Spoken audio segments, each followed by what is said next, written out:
Guys, may bago tayong parcel oh. Ang bilis ng Amazon ng Amazon US. Bali to?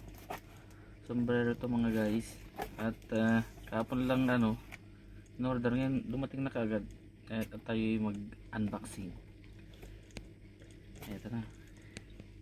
Tingnan natin kung maganda yung in-order kong sombrero.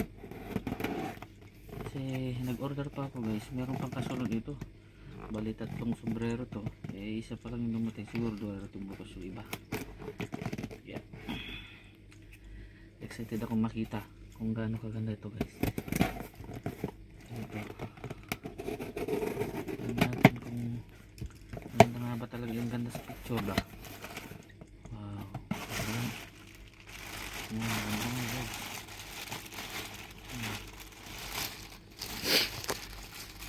Easy. Bali 28 USD, Canadian dollar 38 USD, $28 is ng isa. Ito yung niya, medyo naipilang konti. Ayan ito ang tag niya athlete skateboard footwear and apparel. Ito yung maganda guys, mabilis silang mag shipping, saka legit talaga. Kung ano yung in-order mo, hindi na makukuha mo. Ayan, bali hindi ko pa isusot to guys. Ko muna, stock ko muna kasi nagko-collection din ako ng cup. Meron din akong iba dyan na cup, pero ito naman yung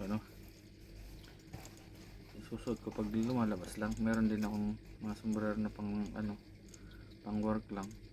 Ito white naman ang in-order ko ngayon, para at least may iba naman ng kulay. Dito nga pala ako nag-order guys. So Amazon US to guys. Ito yung laging in-orderan ng misis para mabilis siyang ito yung yung Capstar 2 yung specification ng top na to. Bali mayroon pa akong dalawang hinihintay guys na maganda rin yung dalawa. Tapos meron din akong order na one piece Bandai ko na yung collectible cards. Yun, next video natin yan mga guys. Okay, ito isusud ko to pagka lumabas lang. Ito yung size na para sa akin 7.5. Ito yung hindi naman ito ang ganda legit na legit. Kahapon lang in order, dumating na kaagad, kabilis. Cut na, ito na.